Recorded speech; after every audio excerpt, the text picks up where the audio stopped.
Your brain is actively hiding evidence that you're wrong, and IT feels exactly like being right. You've looked something up to settle an argument. You searched for it, found something that proved your point, and felt satisfied.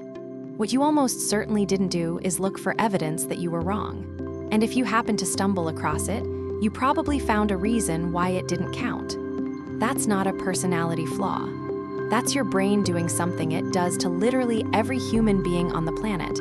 And once you understand the mechanism, you'll never trust your own search results the same way again. Confirmation bias is the tendency to search for, interpret, and remember information in a way that confirms what you already believe, and to dismiss, downplay, or ignore information that contradicts it.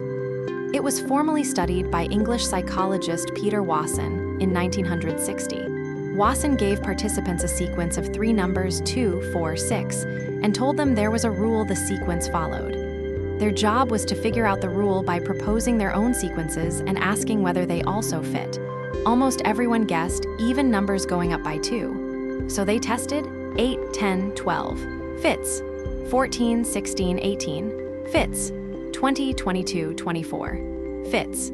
Confident, they announced the rule. Even numbers increasing by 2. The actual rule, any 3 numbers in ascending order. That's it. They could have found this immediately by testing something like 1, 2, 3, or 5, 10, 15. But almost no one did, because they were testing to confirm what they already thought, not to falsify it. The experiment showed something chilling. Humans don't naturally search for disconfirming evidence. We search for confirmation. The reason confirmation bias is so hard to catch is that it doesn't feel like bias. It feels like clear thinking. When you find information that supports your belief, it feels familiar and right. When you find information that contradicts it, it feels suspicious, flawed, or irrelevant. Your brain generates a different, often lower, standard of scrutiny for evidence that challenges you than for evidence that supports you. This plays out in how people read news, watch debates, evaluate job candidates, and interpret their partner's behavior. The study you want to believe gets shared and remembered.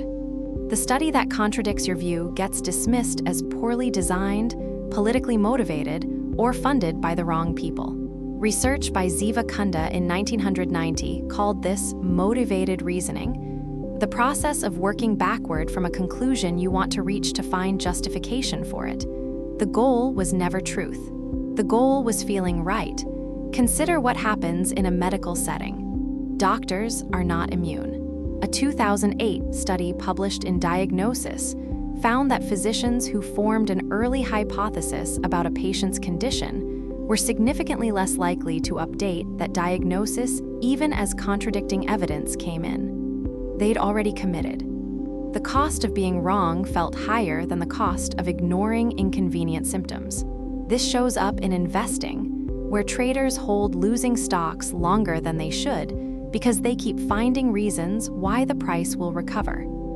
It shows up in hiring, where interviewers decide in the first 90 seconds and spend the rest of the interview looking for confirmation. It shows up in relationships, where, once you've decided someone is a bad person, you'll interpret everything they do through that lens. The most dangerous version is when groups do it collectively. Echo chambers exist because confirmation bias scales. Surround yourself with people who believe what you believe, consume media that reflects your views, and your brain never has to do the uncomfortable work of being wrong. And the more your identity is tied to your beliefs, the stronger the bias becomes. The classic antidote to confirmation bias is to actively seek disconfirming evidence, what scientists call falsification. Before you conclude you're right, ask, what would have to be true for me to be wrong? Then go looking for that. But there's a more practical everyday habit. Instead of asking, is this true? Ask, how could this be false? The first question sends your brain on a confirmation hunt. The second forces it to challenge the premise. Charlie Munger, one of the greatest investors of the 20th century, made a rule for himself. Before he could hold any strong opinion, he had to be able to argue the opposing view as well as its best advocate could. Not a straw man version, the strongest possible version. If he couldn't do that, He didn't get to have the opinion yet. That's the standard. It's hard. Most people never meet it. The ones who do are almost always the people you'd most want making decisions that affect your life. Here's the uncomfortable truth. The more confident you feel about a belief, the more likely it is that confirmation bias has been quietly reinforcing it. Certainty isn't a sign of truth. It's a sign that your brain found a lot of evidence that agreed with what it already thought. The smartest thing you can do is get genuinely curious about the thing you most disagree with. Not to change your mind, but to make sure the mind you have is actually yours. Drop a comment. What's one belief you hold where you've deliberately gone looking for the counterargument? I want to know. And if this unsettled you in the right way, subscribe. That's what we do here every week.